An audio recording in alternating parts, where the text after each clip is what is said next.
పోరు హోరాహోరీగా సాగనుంది.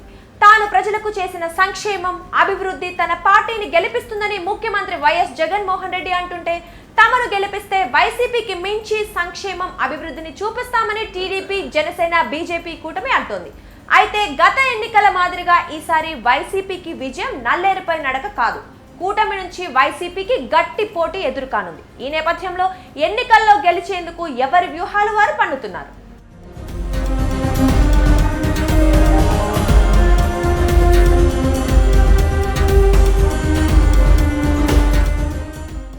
కూటమికి చెక్ పెట్టేందుకు అధికార వైఎస్ఆర్ కాంగ్రెస్ పార్టీ తెలివిగా వ్యవహరిస్తోందని కొన్ని విశ్లేషణలు చెబుతున్నాయి.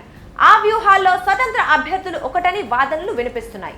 కీలకమైన నియోజకవర్గాల్లో కూటమికి చెక్ పెట్టేందుకు వైసీపీనే స్వయంగా స్వతంత్ర అభ్యర్థులను బరిలోకి దించుతోందని టీడీపీ, జనసేన పార్టీలు ఆరోపిస్తున్నాయి.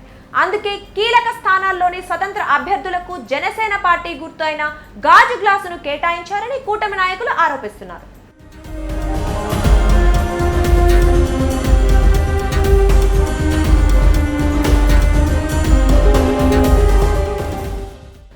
చిత్తూరు జిల్లాలో ఇండిపెండెంట్ క్యాండిడేట్లకు గాజు గ్లాసు గుర్తును కేటాయించడంతో టీడీపీ అభ్యర్థులు టెన్షన్ పడుతున్నారు.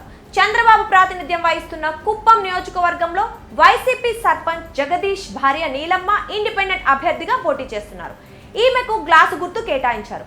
అదేవిధంగా చంద్రగిరిలో పులివర్తి నాని, మదనపల్లిలో షాజహాన్ బాషా, శ్రీకాళహస్తిలో బొజ్జల సుధీర్, నగరిలో గాలి భానుప్రకాష్ పోటీ చేస్తున్నారు. ఇక్కడ కూడా ఇండిపెండెంట్ అభ్యర్థులకు గాజు గ్లాసు గుర్తు కేటాయించారు. ఓట్లు చీల్చడానికి స్వతంత్ర అభ్యర్థులకు గాజు గ్లాసు గుర్తును కేటాయించారని కూటమి నాయకులు ఆరోపిస్తున్నారు. ఈ విషయాన్ని చీఫ్ ఎలక్షన్ కమిషనర్ దృష్టికి తీసుకెళ్తామని అంటున్నారు.